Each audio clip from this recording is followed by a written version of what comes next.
I moved to Boston to begin grad school right before the holiday of Shavuot.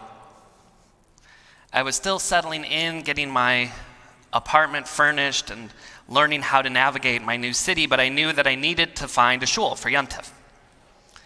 And I hadn't really had time to do a whole lot of research on synagogue, so I did what I could, and I walked down Mass Ave to the shul nearest me, which happened to be Harvard Hillel. And I was davening in the Orthodox minyan. It was the only minyan running over the summer because the other minyanim were student-led, and most of the students were back home. But there was still a solid group of 40 or so folks of all ages gathered together to daven, to read Torah, and to do some learning. And the davening was really lovely. It was beautiful. And I had never davened at an Orthodox minyan before, so I was a bit out of my element, but for the most part I was keeping up with the liturgy and I was keeping up with the service. Until the chazara, the repetition of the Amidah. When out of nowhere, everyone stood up at the same time and completely covered themselves with their talitot. And I wasn't married yet, so I wasn't even wearing a talis, and I had no idea what was going on, no clue. And then this very nice guy, this mensch near me, walked over to me and he put his talis over me and wrapped me in his talit, and we were both under his talit together. And he closed his eyes up really tightly and he started to shuchel, to rock back and forth. And he was deep in his prayer, and I was watching him as these voices from somewhere in front of us rang out in this haunting melody. Yevarechecha Adonai v'yishmerecha. It was my first experience with a tradition, a ritual called Duchening, when the Kohanim, the descendants of the priests in the community, stand before the kahal with their shoes off, hands washed, and everyone bows and covers their heads as they receive the blessing with the priestly hand symbols and the ancient words of the Kohanim. I didn't know anything about Duchening when this happened. Zero, efes. I had no idea that it was even a thing. But I saw how powerful it was to so many people in that room, so I spent a long time after that point learning about it, studying the history and the tradition, the ritual itself, and the incredible historical power behind it. And then when it came to the high holidays that year, I came back to that minyan, and when the priest came out, I grabbed a talit and I wrapped myself in that talit, and I let this bracha and I let the blessings of the priest completely wash over me. And I don't mean to exaggerate or sound hyperbolic here, but that moment changed me forever. It hit somewhere deep inside of me. And it's hard to describe exactly what that feeling was, but I was so filled with emotion that I couldn't help but to just cry. Not like tear up, cry. And I bring up the story this morning because this parsha, the parsha that Saul just read so beautifully for us, Parashat Shmini, is the very first act of Duchening in Jewish history. It's the first time the Kohanim do what they will do for thousands of years to come. And I think it's profound that in the first case, the recipients of the blessing are just like me when I stumbled into Harvard Hillel. They have no idea what's happening. They don't know what they're supposed to do, what they're supposed to feel. But when it happens, it sets everything off, and they are forever changed. And I want to talk a bit this morning about what makes this ritual act so powerful, at least what I think makes it so powerful. Because for so many of us, especially in America, growing up in the 20th and the 21st centuries, built into the fabric of our society is a central idea that you get what you give. If if you want success, if you want happiness, whatever it might be, you got to earn it.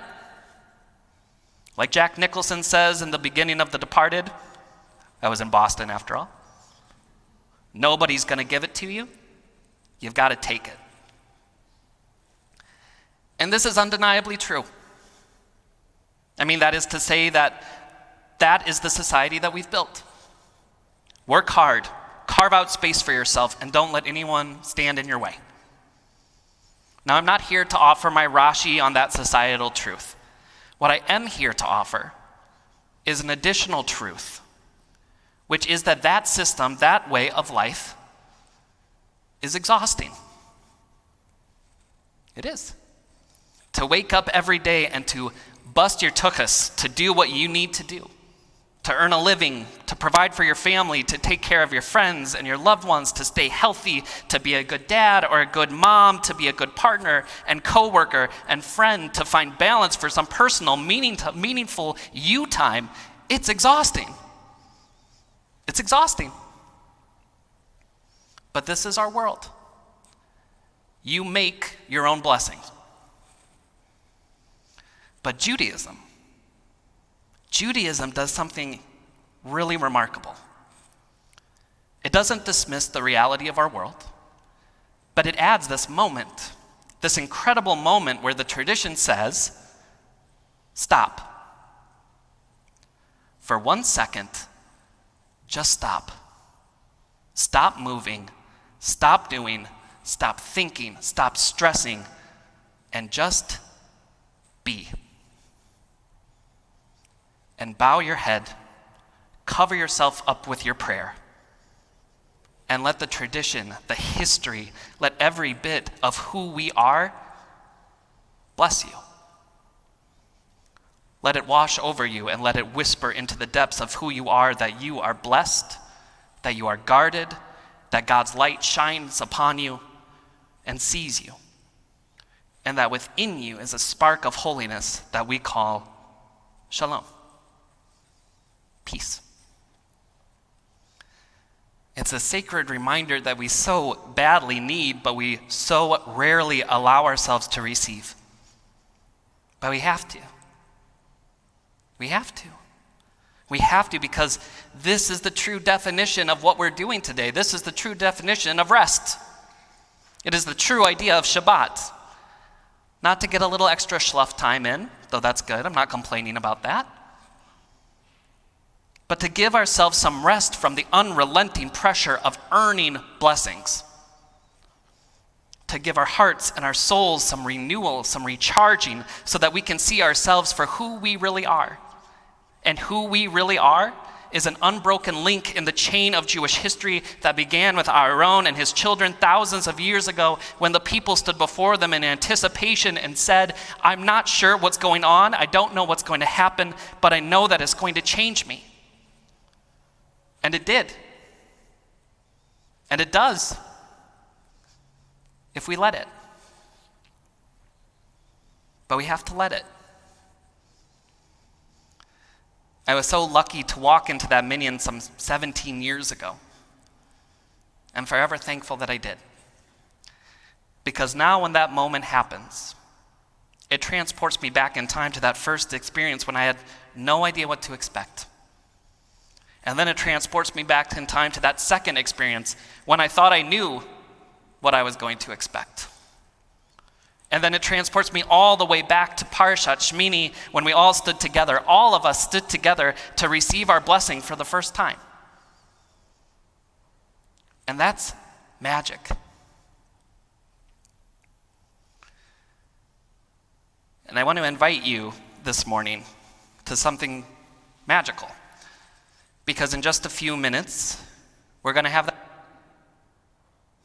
Not with the full Duchening experience, but with something very close and just as powerful.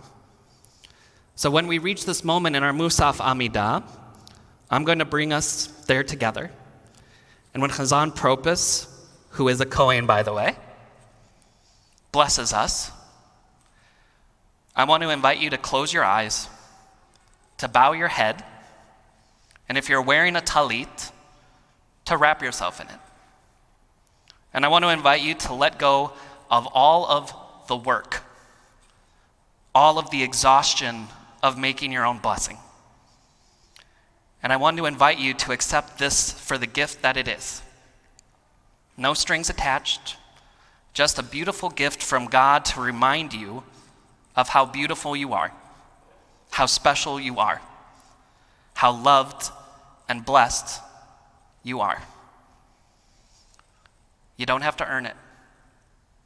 You already did, by simply being you.